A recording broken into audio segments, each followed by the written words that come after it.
पहले जन्म में हिरण्याक्ष और हिरण्यकशिपु बने, दूसरे जन्म में रावण और कुंभकर्ण बने, और तीसरे जन्म में शिशुपाल और दंतवक्त्र बने। देखो, जय विजय को तो 3 जन्म में मुक्ति मिल गई, और भगवान को 4 बार अवतार लेना पड़ा। और भगवान अपने भक्तों को उबारने के लिए भगवान ने अवतार लिया और मारते हुए दिखाई दिए, लेकिन इसमें भी भगवान की कृपा थी, उनको मुक्ति दिलाना था, इसलिए भगवान ने उनके साथ युद्ध किया। ये पूरी कथा जब सुनाई तब परीक्षित राजा ने कहा, गुरुदेव अब तो आप, भगवान ने हिरण्यकशिपु का कैसे वध किया, उनके पुत्र प्रहलाद की पूरी कथा हमारे समक्ष वर्णन कीजिए, ऐसा कहकर जब प्रश्न किया तब राजा परीक्षित के समक्ष सुखदेव भगवान उस कथा को आगे बढ़ाते हुए बोलने लगे। हिरण्यकशिपु जब से भगवान ने 12 अवतार लेकर हिरण्याक्ष का वध किया है, तब से हिरण्यकशिपु भगवान से प्रतिशोध लेने के लिए अनेक योजना बनाता, और एक दिन वो हिरण्यकशिपु हाथ में गदा लेकर भगवान से युद्ध करने के लिए वैकुंठ की ओर चल पड़ा। गुरुदेव शुक्राचार्य ने जैसे ही हिरण्यकशिपु को वैकुंठ की ओर जाते हुए देखा, शुक्राचार्य ने हिरण्यकशिपु को प्रश्न पूछा, हिरण्यकशिपु कहाँ जा रहा है तू? हिरण्यकशिपु ने कहा, मैं विष्णु को उसके अकल ठिकाने लगाने जा रहा हूं। अच्छा, तो विष्णु का अकल ठिकाने में लगाएगा? शुक्राचार्य ने हिरण्यकशिपु के नाक पकड़कर हिलाया और डांटते हुए कहा, बावले तेरे पास कोई शक्ति तो है नहीं, और तू भगवान नारायण से टकराने के लिए चल पड़। ऐसा कर, जाकर पहले शक्ति अर्जन कर ले। जब तक तू शक्तिशाली नहीं बनेगा तब तक भगवान नारायण का तू बाल बांका नहीं कर सकता। अब तो गुरुदेव की आज्ञा जब सुनी, हिरण्यकशिपु तपस्या करने के लिए वन में गया, अपनी पत्नी को बताकर गया, देवी मैं तपस्या करने वन में जा। और ये वन में गया तो देवराज इंद्र को मालूम चल गई ये कठोर तपस्या करना प्रारंभ कर चुका है। अब देवराज इंद्र घबरा गए। देवराज इंद्र ने जाकर गुरु बृहस्पति से निवेदन किया। गुरु बृहस्पति एक तूता का रूप धारण करके गए, और जहां पर हिरण्यकशिपु तपस्या में बैठा था, उसके पीपल के पेड़ के ऊपर जाकर बार बार नारायण नारायण नारायण नारायण इस प्रकार तोता का रूप धारण करके नारायण का नाम उच्चारण करके, जैसे ही नारायण नारायण का नाम उच्चारण किया तो हिरण्यकशिपु नारायण नाम से तो बड़ा चिढ़ता था। इसको चिढ़न हो, अरे मेरे सामने मेरे तपस्थली पर ये नारायण नारायण चिल्लाने वाला कौन आ गया? एक पत्थर उठाया और उस तोते के ऊपर प्रहार किया, लेकिन तोता उड़ करके चला गया। फिर से आकर नारायण नारायण नारायण नारायण बोले। अब ये उस स्थान को परिवर्तन करके दूसरे पर्वत के नीचे जाकर तपस्या करता है, वहां पर भी वो तोता आया और नारायण नारायण बोलने लगा। अब तो हिरण्यकशिपु सोचने लगा, आज मेरा तपस्या करने जब निकला तो मुहूर्त ठीक नहीं, अब ठीक से मुहूर्त दिखलाकर किसी और दिन आऊंगा और तपस्या करूंगा। ऐसा सोचकर ये अपने घर को लौट करके गया। कयाधु ने जब अपने पति को सामने से आता हुआ देखा, अपने पति का स्वागत करने के लिए हिरण्यकशिपु की पत्नी कयाधु द्वार पर आई, अपना हाथ में सुवर्ण का कलश लेकर पांव धोने के लिए आगे बढ़ी। पांव धोते धोते प्रश्न किया, पतिदेव आप तो हजारों वर्ष तपस्या करने लगेंगे कह रहे थे, आप इतने जल्दी कैसे आ गए? हिरण्यकशिपु बताने लगा, देवी मैं जहां पर तपस्या करने बैठा था उस पेड़ के ऊपर आकर एक तोता बार बार नारायण नारायण नारायण नारायण, जैसे ही नारायण नारायण कई बार बोलकर हिरण्यकशिपु ने वो पूरी बात बताना चाही। कयाधु बड़ी संतुष्ट हो गई, प्रसन्न हो गई। मेरे पति के मुंह से आज तक कभी भी नारायण का नाम उच्चारण नहीं होता था, आज इनके मुंह से नारायण का नाम उच्चारण हो गया। फिर तो कयाधु ने विषयांतर करके कहा, पतिदेव मैंने आपको द्वार पर ही खड़ा करके प्रश्न करना प्रारंभ कर दिया। पहले भीतर आइए, भीतर आकर आपसे प्रश्न पूछ लूंगी। भीतर लेकर के गई, उच्च आसन पर बिठाया, नीचे जमीन में बैठकर कयादु ने प्रश्न करना प्रारंभ किया। तो हिरण्यकशिपु बताने लगा, देवी मैं जिस पेड़ के नीचे बैठकर तपस्या कर रहा था, उस पेड़ के ऊपर एक तोता आकर नारायण नारायण नारायण नारायण इतना बोलना था। कयादु ने कहा, अरे पतिदेव आपको भूख लगी होगी, आपने सुबह से कुछ खाया भी नहीं, मैं पहले भोजन का प्रबंध करूंगी तब आपसे बात सुन लूंगी। मैंने कहा आपसे प्रश्न कर दिया, मैं जरा रसोई में जाकर कुछ बना लेके आती। भीतर गई, जल लेकर आई और अपने पति को जल पीने के लिए दिया। फिर प्रश्न किया और हिरण्यकशिपु जब जैसे ही नारायण नारायण तक पहुंचता है, फिर कयादु कहती है, अरे मैं पहले भोजन बना के तो लेके आऊं। भोजन बनाने के लिए भीतर गई, भोजन परोस कर लेकर आई, थाली सामने रखा, पंखा हाथ में लेकर पति को ऐसे झलते हुए पूछा, अब बताइए पतिदेव। और जैसे ही बताते बताते हिरण्यकशिपु नारायण नारायण नारायण नारायण बोलता है। कयादु ने थाली की ओर देखकर कहा, अरे आपकी रोटी तो समाप्त हो गई, मैं जरा रोटी लेके आऊं। बहाना करके रोटी लेने गई और रोटी लाकर फिर प्रश्न किया। फिर वो नारायण नारायण नारायण नारायण तक पहुंचा। अरे बार बार नारायण नारायण का नाम उच्चारण करवा रही है कयादु। और कई बार प्रश्न पूछा लेकिन उसकी बात पूरी नहीं हुई। और रात्रि को जब ये सोने के लिए बिस्तर में गया, कयादु दूध का गिलास लेकर गई। जब सोने के लिए दोनों के दोनों बिस्तर में पहुंचे, उस समय कयादु ने हाथ जोड़कर पूछा, पतिदेव मैं दिन भर पूछती रह गई और आप भी बताते रह गए, लेकिन आपकी बात पूरी नहीं हुई। प्रभु आप पूरी बात कीजिएगा। आप तपस्या करने के लिए गए थे, हजारों वर्ष की तपस्या करने वाले थे, लेकिन आप इतने जल्दी लौटकर कैसे आ गए?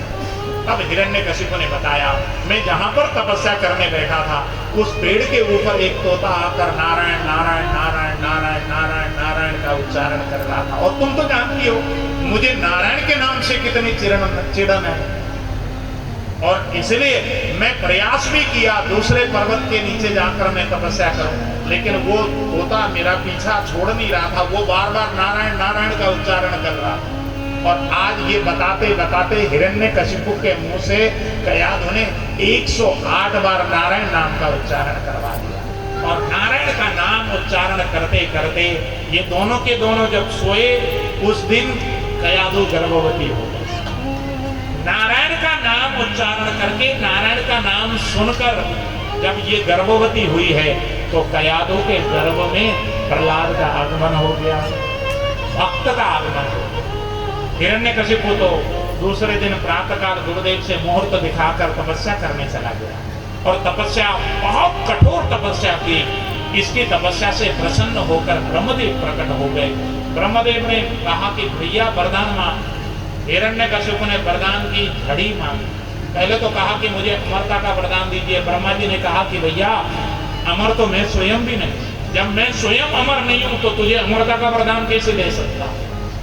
हिरण्यकशिपु ने फिर तो कहा, यदि ब्रह्मदेव ऐसी बात है तो मुझे कोई पशु न मार पावे, कोई मनुष्य न मार पावे, मुझे कोई दिन में न मार पावे, रात में न मार पावे, घर के भीतर न मार पावे, घर के बाहर न मार पावे, कोई अस्त्र न मार पावे, कोई शस्त्र मुझे न मार पावे, कोई दिन में न मार पावे, कोई रात्रि में न।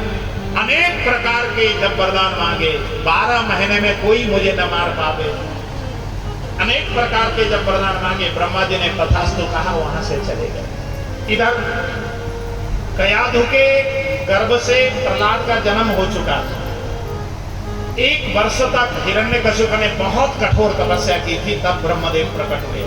इधर कयादु के गर्भ से 9वें महीने में प्रहलाद का जन्म हो चुका है। जन्म लेते ही उस बालक ने नारायण नारायण नाम का उच्चारण किया। नारायण भगवान की भक्ति में वो बचपन से ही बिल्कुल रमता था।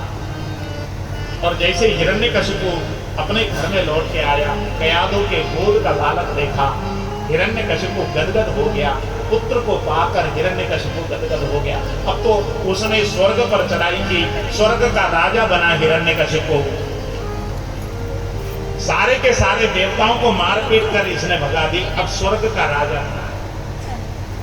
दिन बीतते गए, प्रहलाद जी थोड़ी बड़े हुए। 5 वर्ष के जब प्रहलाद जी हुए तो हिरण्यकशिपु ने अपने गुरु शुक्राचार्य के पुत्र संड और अमर्क को प्रहलाद की शिक्षा दीक्षा की पूरी जिम्मेवारी देकर गुरुकुल में भेजा प्रहलाद को।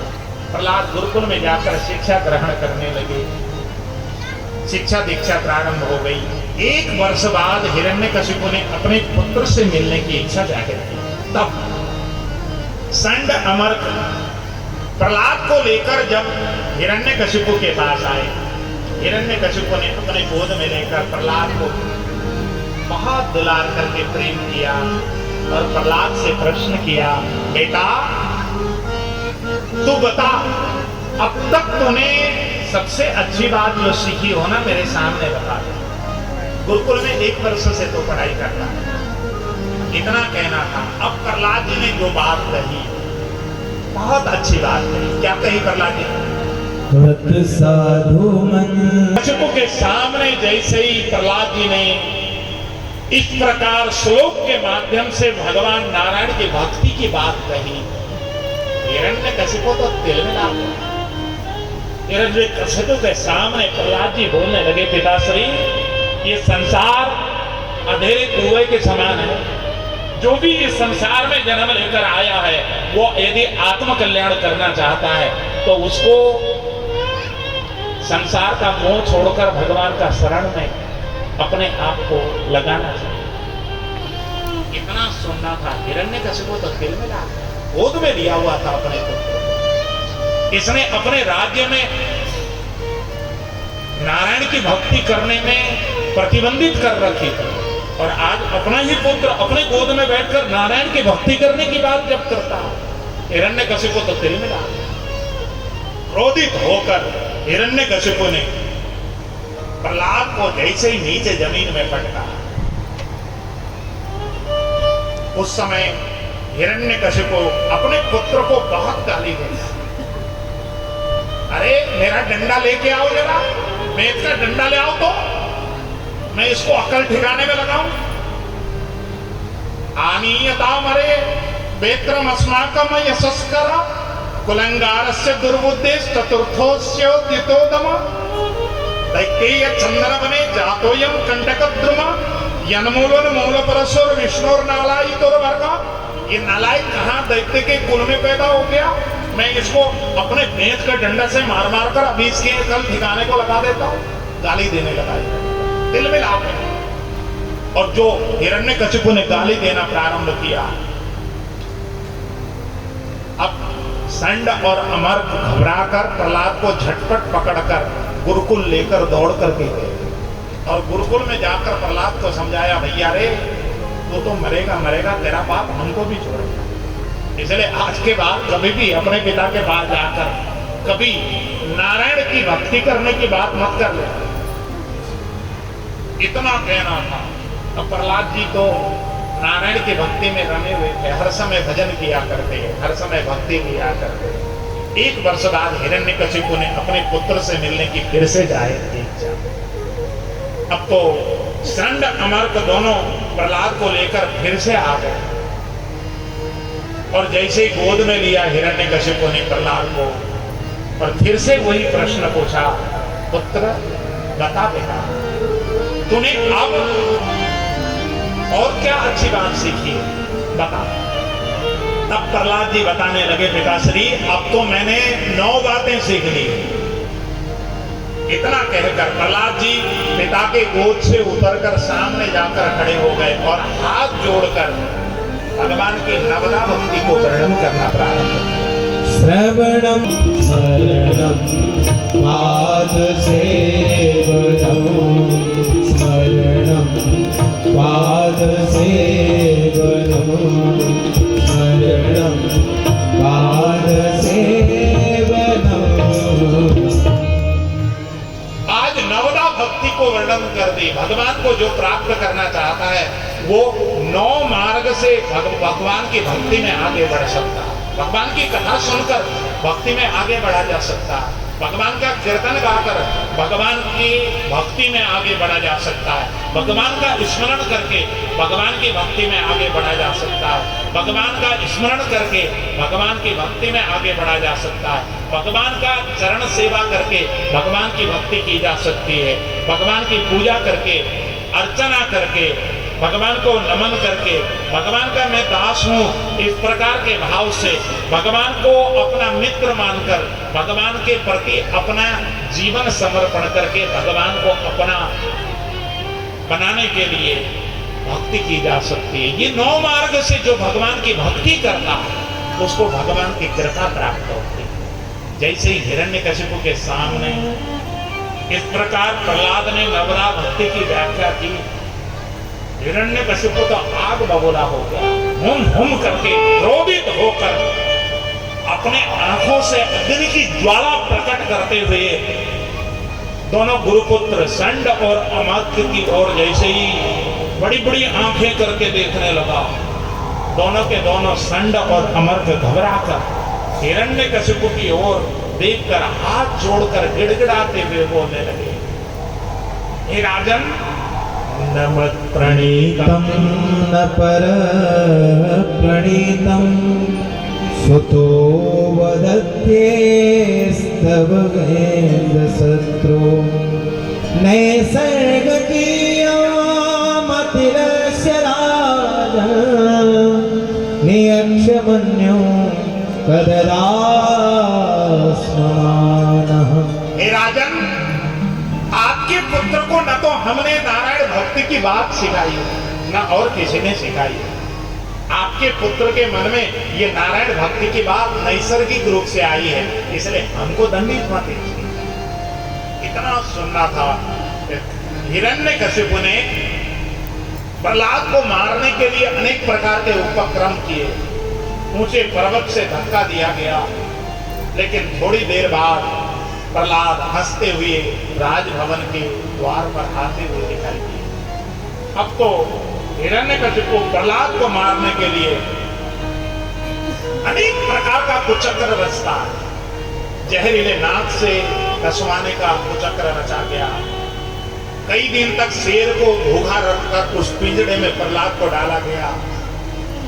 हाथी से कुचलवाने का कुचक्र रचा गया। खोलती हुई तेल की कढ़ा में प्रहलाद को डाला गया, लेकिन प्रहलाद का बाल बांका नहीं हुआ। अंत में होलिका ने गोद में लेकर प्रहलाद को जलाने के लिए वो चिता पर चढ़ गए। होलिका तो जलकर राख हो गई, प्रहलाद जी हंसते हुए चिता से बाहर निकल गया।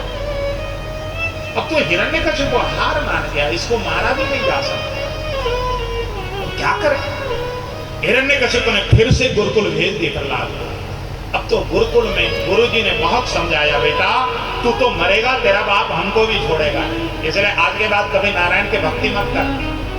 लेकिन प्रहलाद जी के मन मस्तिष्क पर नारायण की भक्ति रंग चुकी है।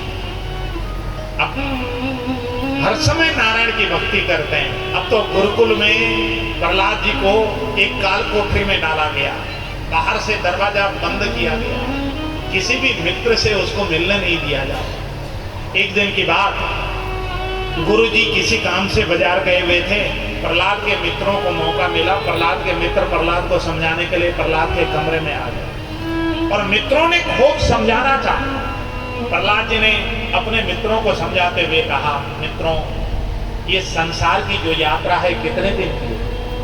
कोई 50 साल बचेगा, कोई 60 साल बचेगा, कोई 70 साल बचेगा, 100 साल से ऊपर तो कोई भी जीवित नहीं रहने वाला। केवल 100 साल की जिंदगी के लिए मैं असली परमात्मा को छोड़कर ये संसार की रीत को मैं स्वीकार करूं? नहीं नहीं, मेरी प्रीत तो परमात्मा के प्रति है। मैं परमात्मा से प्रीत करता हूं, मैं संसार की रीत में रम नहीं सकता। और संसार की रीत ये झूठी है, परमात्मा की प्रीत ही सच्ची है। इस प्रकार प्रहलाद जी ने जब कहा, सारे मित्रों को अनेक प्रकार की विधि से समझाई। जब व्यक्ति मरकर जाता है तो कोई संपत्ति लेकर नहीं जाता, कोई संबंध लेकर नहीं जाता, शरीर भी साथ में जाने वाला है, केवल और केवल धर्म को साथ में लेकर जाता है और भगवान के नाम को लेकर जाता है। भगवान के नाम और किए हुए कर्म के अलावा साथ में कुछ भी नहीं जाता। प्रहलाद जी ने जब इस प्रकार समझाया, सारे मित्र बोलने लगे भैया यदि ऐसी बात है तो हमको क्या करना चाहिए। प्रहलाद जी बोलने लगे मैं जैसे कीर्तन करता हूं वैसे ही तुमको भी करना चाहिए। अपना कल्याण चाहते हो तो कीर्तन करो और कुछ मत करो। इतना कहना था।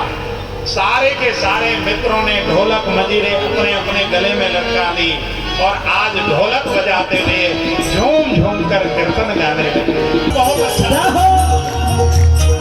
और बाजार में गए हुए गुरु जी के कान पर जैसे ही कीर्तन की आवाज आई, गुरु जी घबराकर दौड़ते दौड़ते जैसे ही आश्रम में आए।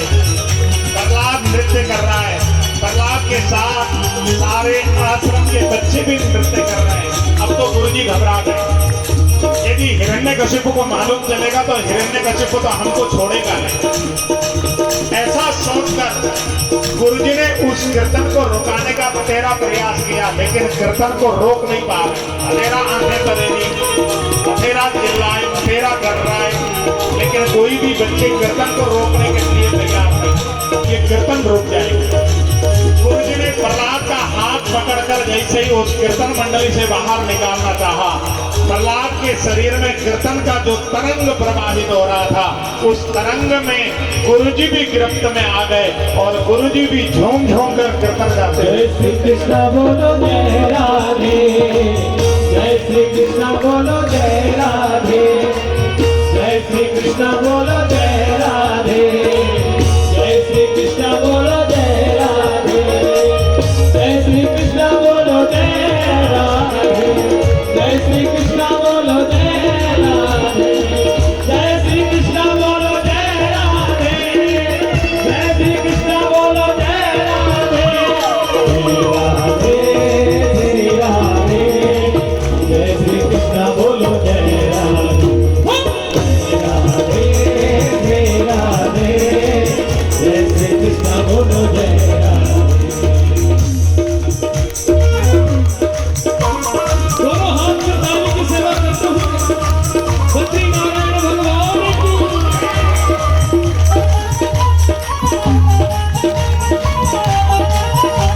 कीर्तन की स्वर और ऊंची होती चली गई और हिरण्यकशिपु के कान पर जैसे ही कीर्तन का स्वर पहुंचा, हिरण्यकशिपु ने अपने मंत्री को भेजा, ऐ मंत्री ये कीर्तन की आवाज कहां से आ रही है, जाकर तत्काल इस कीर्तन को रुकवा करके आओ। और जो हिरण्यकशिपु का मंत्री आया है गुरुकुल में आकर जो तमाशा देख रहा है, प्रहलाद नृत्य कर रहा है, गुरुजी नृत्य कर रहे हैं, सारे गुरुकुल के बच्चे नृत्य कर रहे हैं। तेरा हिरण्यकशिपु का मंत्री चिल्लाता रहा, लेकिन उस कीर्तन को रुकवा नहीं पाया। अब हिरण्यकशिपु के मंत्री ने भी सोचा कि इस प्रहलाद को यदि इस मंडली से मैं बाहर निकालूंगा तो ये कीर्तन रुक जाएगा। ऐसा सोचकर हिरण्यकशिपु के मंत्री ने प्रहलाद का हाथ पकड़ाई था।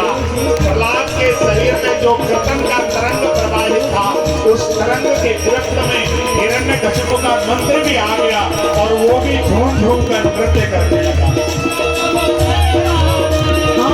जय श्री कृष्ण बोलो जय राधे, जय श्री कृष्ण बोलो जय राधे, श्री राधे, जय श्री कृष्ण बोलो जय राधे, राधे राधे, जय श्री कृष्ण बोलो जय राधे, श्री राधे, जय श्री कृष्ण बोलो जय राधे।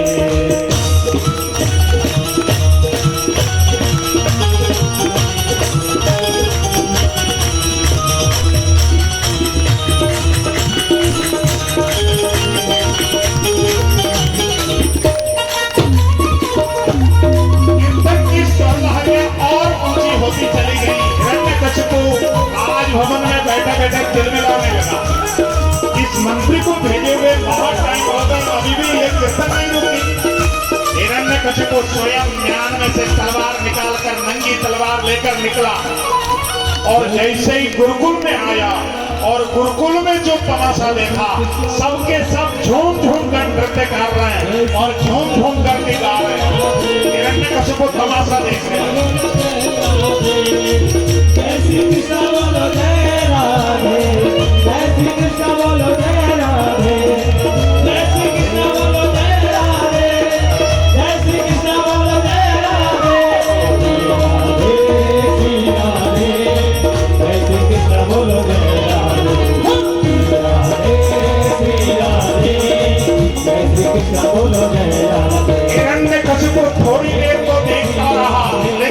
हिरण्यकशिपु आग बबूला हो गया। हिरण्यकशिपु के आंखों से अग्नि की ज्वाला प्रकट होने लगी। उस समय हिरण्यकशिपु चिल्लाकर आज उन सबको डांटते हुए बोलने लगा, अरे दुष्टों, इस कीर्तन को रोको। जैसे ही हिरण्यकशिपु ने वहां पर चिल्लाया, सबके सबको सांप सूंघ गया। सबके सब आकर प्रहलाद के पीछे खड़े हो गए। प्रहलाद को बोलने लगे, प्रहलाद भैया अपने बाप से हमारी रक्षा कर भैया, तेरा बाप छोड़ेगा नहीं। सबके सब आकर प्रहलाद के पीछे खड़े हो गए। प्रहलाद भैया हमारी रक्षा कर। हिरण्यकशिपु आग बबूला होकर प्रहलाद को हाथ से पकड़कर घसीटते हुए लेकर के गया और प्रहलाद को पूछने लगा, हे दुष्ट बालक, हे दुर्वनीतम नात्मन कुलभेद कराधम स्तब्धम अच्छा सनोदूतम पाप्यम से यमक्षयम। अरे दुष्ट बालक, तुझे मैं आज यमराज के पास पहुंचाऊंगा, बता। हे दुर्वनीत बालक, आज गाली देता जा रहा है, 1.5 कुंटल की गाली दे रहा है हिरण्यकशिपु अपने पुत्र को। और जो गाली देते जा रहे हैं, ये संस्कृत के जो श्लोक हैं, ये गाली के शब्द है। दुर्वनीत कैसे गाली दे रहा है? तू मुझे आज यमराज के पास मैं पहुंचा कर रहूंगा, बता। यदि मेरे अलावा इस संसार में कोई भगवान है तो क्यों मुझे नहीं दिखता? प्रहलाद जी ने धीरे से चिढ़ाते हुए कहा, पिताजी आप बूढ़े हो गए हैं, आपकी आंख की ज्योति कमजोर हो गई, एक बार आंख के डॉक्टर को दिखा दो। मुझे तो मेरा परमात्मा सर्वत्र दिखाई दे रहा है। इतना सुनना था। हिरण्यकशिपु आग बबूला हो गया। अरे दुष्ट बालक, यस्तया मंद भाग्योक्तो मदन्यो जगदीश्वर वासो यदि सर्वत्र कसुना स्तंभे न दृश्यते। यदि तेरा परमात्मा सर्वत्र रहता है तो इस खंभ पर भी रहता है क्या? प्रहलाद जी ने कहा, जी पिताश्री, मुझे तो मेरा परमात्मा इस खंभ पर भी दिखाई दे रहा है, तो मुझे क्यों नहीं दिखता? प्रहलाद जी बोलने लगे, मैं तो दृश्य थे, मैं तो देख पा रहा हूं। अच्छा, तू देख पा रहा? अभी मैं बताता हूं। इतना कहकर हिरण्यकशिपु अपने म्यान में से तलवार निकालता है और तलवार निकाल कर जाकर जैसे ही उस खंभ पर जोर से प्रहार करता है, गगड़ गड़गड़ानो खंभ फाड़ो चटचटाए, निश्चयो नरनाहर को अति ही भयानो है। कट खटखटावे दाड़े, दसन लपलपावे जीव, अदर फरफरावे कुछ व्योम व्यापमानो है। भबर भब्बराने लोग, डडर डडराने धाम, थथर थथराने अंग, चिते चाहत खानो है। कहत रघुनाथ कोपी गर्जे नरसिंह जबे, प्रलय को पयोधि मानो, तड़पी तत्तड़ानो है। सत्यम विधातुम निज वृत्ति भाषितम, व्याप्तिम च भूते सुखिलेषु चात्मना, अदृश्यतात्यद्भुतरूपमुद्वहन्, स्तंभे सवायां न मृगं न मानुषम। भगवान नृसिंह के रूप में खंभ को तोड़कर प्रकट हो गए और गर्जन करते हुए भगवान नृसिंह जैसे आगे की ओर लपक रहे। हिरण्यकशिपु के पास जाकर छाती को पकड़कर जैसे ही भगवान नृसिंह ने अपने गोद पर हिरण्यकशिपु को लिटाया, आज हिरण्यकशिपु तो थर-थर कांपने लगा। उस समय हिरण्यकशिपु ने कहा, तुम मेरा बाल बांका नहीं कर सकते। भगवान ने कहा, क्यों नहीं कर सकता? हिरण्यकशिपु ने कहा, मुझे ब्रह्मा जी के बहुत सारे वरदान हैं। भगवान ने कहा, मूर्ख, मैं पूरी तैयारी के साथ आया हूं, बता तेरे पास कौन कौन से वरदान हैं ब्रह्मा जी के? हिरण्यकशिपु ने कहा, मुझे कोई पृथ्वी में नहीं मार सकता, आकाश में नहीं मार सकता। भगवान बोलने लगे, मूर्ख, ठीक से देख ले, तू इस समय न तो पृथ्वी में है न तो आकाश में है, तुझे मैंने अपने गोद में लिटा रखी। हिरण्यकशिपु ने कहा, मुझे कोई घर के भीतर नहीं मार सकता, घर के बाहर नहीं मार सकता। भगवान बोलने लगे, ठीक से देख ले, तुझे लेकर मैं आज द्वार पर बैठा हुआ हूँ, न तो ये घर का भीतर है न ये घर का बाहर है। हिरण्यकशिपु ने कहा, मुझे कोई दिन में नहीं मार सकता, रात्रि में नहीं मार सकता। भगवान बोलने लगे, ठीक से बाहर की ओर देख ले, इस समय न तो दिन है न रात्रि है, सूर्य अस्त हो चुका है और आकाश में तारे अभी आए नहीं है, इस समय संध्या का समय है, इसलिए तुझे मारने का ये उचित समय है। हिरण्यकशिपु बोलने लगा, फिर भी तुम नहीं मार सकते, मुझे कोई मनुष्य नहीं मार सकता, कोई पशु नहीं मार सकता। भगवान बोलने लगे, हिरण्यकशिपु ठीक से देख ले, तुझे मारने के लिए मैं न तो मनुष्य बनकर आया न पशु बनकर आया, मैं तो नरसिंह के रूप धारण करके आया हूँ। इतना कह करके भगवान का कहना था। हिरण्यकशिपु थर-थर कांपने लगा। हिरण्यकशिपु ने कहा, फिर भी तुम मुझे नहीं मार सकते। भगवान बोलने लगे, क्यों नहीं मार सकता? हिरण्यकशिपु ने कहा, ब्रह्मा के सृष्टि के 12 महीने में मुझे कोई नहीं मार सकता। भगवान बोलने लगे, तुझे मारने के लिए मैंने स्पेशल 13वां महीना बनाया है। इस 13वें महीने को लोग पुरुषोत्तम मास कहते हैं, अधिक मास कहते हैं। इस अधिक मास में तेरा मैं वध करूंगा। इतना कहना था। हिरण्यकशिपु आज बोलने लगा, फिर भी तुम मुझे नहीं मार सकते, मुझे कोई अस्त्र नहीं काट सकती, शस्त्र नहीं काट सकती। उस समय भगवान अपने हाथ के 10 अंगुली के नाखून को दिखाते हुए बोलने लगे, तुझे मारने के लिए मैं कोई अस्त्र लेकर नहीं आया, तुझे मारने के लिए मैंने 2 साल से नाखून बढ़ाए हैं। ये देख, मेरे हाथ में लंबे लंबे सूर्पनखा के जैसे नाखून हैं। इतना कहकर जैसे ही भगवान नृसिंह ने अपने हाथ के दोनों हाथ के नाखूनों को ऐसे दिखाया, हिरण्यकशिपु थर-थर कांपने लगा। उसी समय भगवान ने दोनों हाथ के नाखून को सीधा पैना करके हिरण्यकशिपु के पेट में गाड़ कर जैसे ही पेट फाड़ा, हिरण्यकशिपु का भगवान ने राम नाम सत्य कर दी। भगवान ने हिरण्यकशिपु का आज वध कर दिया। लेकिन भगवान नृसिंह का क्रोध शांत नहीं हुआ। भगवान गर्जन करते हुए आज पृथ्वी में यत्र तत्र विचरण कर रहे हैं। भगवान की गर्जन से पृथ्वी में भूकंप आना लगा। अब तो सारे देवता रोते बिलखते ब्रह्मा जी के पास गए।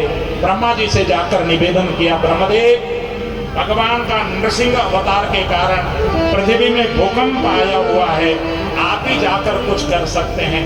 अब तो ब्रह्मा जी ने आकर हंस पर सवार होकर आकर भगवान की स्तुति करना चाहा, लेकिन भगवान नृसिंह ने ब्रह्मा जी की ओर मुंह करके जैसे ही गर्जन किया, जिस हंस पर ब्रह्मा जी सवार थे वो हंस घबरा गया और ब्रह्मा जी को लेकर वहां से उड़ता बना। जब ब्रह्मा जी नहीं टिक पाए, नारद जी गए भगवान भोलेनाथ के पास। भोलेनाथ जी को पुकार कर भोलेनाथ आए बैल पर सवार होकर, और भोलेनाथ ने आकर जैसे ही नृसिंह भगवान की स्तुति करना प्रारंभ किया, भगवान नृसिंह ने भोलेनाथ की ओर मुंह करके जैसे ही गर्जन किया, भोलेनाथ का जो बैल था वो घबरा गया, पूंछ उठाकर वहां से मां मां करते हुए भोलेनाथ को लेकर चलता था। तो भोलेनाथ भी नहीं टिक पाए। देवराज इंद्र आए, देवराज इंद्र नहीं टिके। कुबेर आए, कुबेर नहीं टिके। सारे देवता कोई भी टिक नहीं पाए। अंत में नारद जी ने विचार किया कि मैं महालक्ष्मी को बुलाऊंगा तो महालक्ष्मी मना लेंगे। महालक्ष्मी आई।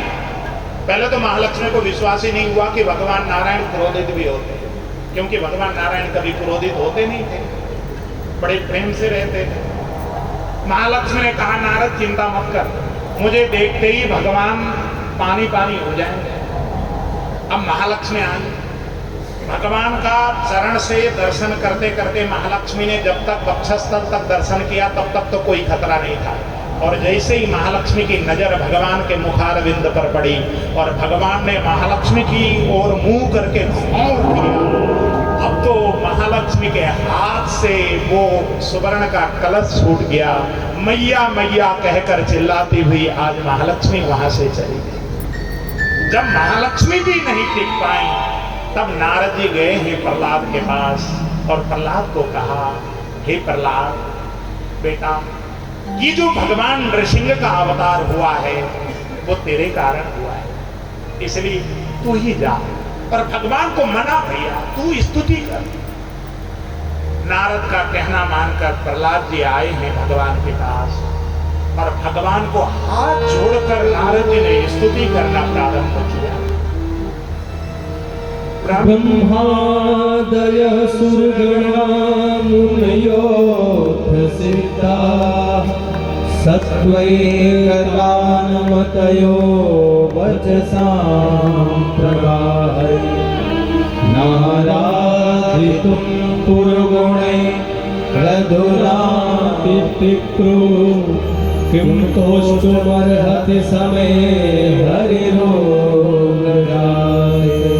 हे प्रभु, मैं तो असुर का बालक हूँ।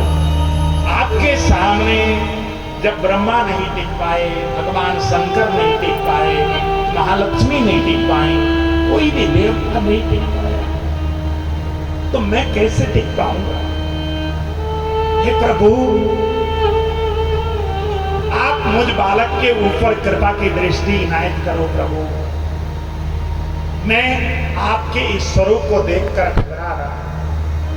हे परमात्मा, आप मेरे ऊपर कृपा की दृष्टि डालो प्रभु। मुझे कोई स्तुति नहीं करना आता, मैं पढ़ा लिखा नहीं हूं, मैं अबोध बालक हूं, लेकिन आपके इस भयानक स्वरूप को देखकर मुझे डर लगता है। इसलिए आप शांत हो जाइए प्रभु। मुझे आपके इस भयानक स्वरूप से बहुत डर लगता है, मेरे ऊपर प्रसन्न हो जाइए। इतना कहकर प्रहलाद जब 43 श्लोक से स्तुति करता है मेरे ठाकुर की, भगवान का क्रोध धीरे धीरे धीरे धीरे बिल्कुल शांत हो गया और प्रहलाद के सामने आकर मेरे ठाकुर हाथ जोड़कर खड़े हो गए। भगवान प्रहलाद से क्षमा मांगने लगे। वेदम वपुवचुवय सुकुमार में तत् श्वेता प्रमत्त कृतदारुण्यार्तनास्ते भालोचितो हि विषयो यमभूतपूर्वं क्षन्तव्यमङ्गयदि मे समये विलम्बे। इस श्लोक का अर्थ क्या है? किसी कवि ने बहुत सुंदर इसका भावार्थ किया। बोले प्रभु प्यारे अंग कोमल तुम्हारे हाय, असुरों ने मारे मौला मोए तुम्हारे। गिरते गिराए पुनि जल में डुबाए हाय, अग्नि में जलाए राखी कभी न सताए। उड़ते लगाए लपटाए पुनि बार बार, करुणानिधि अब लगे करुणा दिखाने। मंजुल मुखार बिंद चूम चूम राघव कहे, क्षमा करो भक्त मोहे देर भई आने। क्षमा करो भक्त मोहे देर भई आने। आज भगवान प्रहलाद के सामने क्षमा मांगने लगे। बेटा, तू इतने कम आयु में मेरी भक्ति करता रहा और तेरी सहायता करने आने में मुझे इतना देर लग गई, मुझे माफ करना भैया। तूने इतनी विपरीत परिस्थिति में भी तूने मेरी भक्ति करना नहीं छोड़ा। मैं तेरे इस भक्ति से बहुत प्रसन्न हूं बेटा, तू मुझे क्षमा कर दे। भगवान के नेत्रों से आंसू की धारा बह पड़ी और प्रहलाद को अपने गोद में बिठाकर प्रहलाद के गाल को चूमने लगे, गाल को चाटने लगे। उस दृश्यों को जब देखा, आकाश से देवताओं ने पुष्प की दृष्टि की। देवता सांस थामे खड़े हैं कि हम जिस भगवान के सामने टिक नहीं पाए, ये नन्हा सा असुर का बालक भगवान के गोद में बैठा हुआ है और घबराता नहीं है। भगवान ने ऐसी कृपा बालक प्रहलाद के ऊपर की और अंत में जब प्रहलाद से कहा, बेटा तू वरदान मांग, उस समय प्रहलाद जी ने कहा, हे परमात्मा, मुझे कुछ भी तो प्रदान नहीं, आपने जो कुछ चाहिए था आपने सब कुछ तो प्रदान किया। इतना कहना था। तो भगवान बोलने लगे नहीं नहीं, मैं आया हूं तो तुझे मांगना तो होगा, इतना कहना था। तब प्रहलाद जी बोलने लगे भगवान यदि ऐसी बात है आप देना ही चाहते हो तो परमात्मा और कुछ भी मुझे वरदान नहीं चाहिए, मुझे यदि आप वरदान देना चाहते हैं तो मेरे पिता कैसे भी थे तो मेरे पिता ना, आप मेरे पिता को नरक में जाने मत देना, मेरे पिता को अपने चरणों में वास दे देना, उनका उद्धार कर देना, मुझे और कुछ नहीं चाहिए। इतना सुनना था। भगवान नृसिंह के आंखों से आंसू की धारा बह पड़ी। पुत्र, जिस पिता ने तुझे जीवन भर जुल्म किया उसे पिता के लिए वरदान मांगता, धन्य है रे, धन्य है तू। बार बार भगवान प्रहलाद को अपने छाती से लगाते और कहते हैं हे प्रहलाद, तेरे जैसे पुत्र जिस परिवार में पैदा होते हैं ना, सप्त भी पिता पुत्र पितृ भी सहते यत सालो सहेजा तो भगवान वे कुल पावन। हे पुत्र, तेरे जैसे पुत्र जिस परिवार में पैदा होते हैं उसकी 21 पीढ़ी आगे पीछे की उसको चिंता करने की जरूरत नहीं होती, उनको तो मोक्ष प्राप्त होता है, वो तो स्वतः वैकुंठ में आ जाते हैं। भैया तुझे चिंता करने की जरूरत नहीं। इस प्रकार कहा प्रहलाद के ऊपर मेरे ठाकुर ने कृपा की। इस कथा को यहाँ पर पूर्ण रूप से वर्णन किया। इसके साथ ही सप्तम स्कंद की कथा को यहीं पर विराम। अष्टम स्कंद में गजेंद्र मोक्ष की कथा यहाँ पर वर्णन की गई, समुद्र मंथन की कथा वर्णन की गई। भगवान ने मोहिनी अवतार धारण किया और जैसे ही भगवान ने मोहिनी का अवतार धारण किया देवताओं को अमृत पिलाने के लिए, उस मोहिनी की अवतार ने सभी देवताओं को दानवों को मोहित कर दिया। भगवान कंदुक लेकर मोहिनी का स्वरूप लेकर प्रकट होकर और जो कंदुक को खेलते हुए, बॉल को खेलते हुए जो दानवों ने मोहिनी को देखा, दानव देवता सब के सब उस मोहिनी के स्वरूप में आज मोहित हो गए और आज सब के सब देवता दानव ये मोहिनी की उस छटा पर, जादू भरी छटा पर आज मोहित हो गए। जादू भरी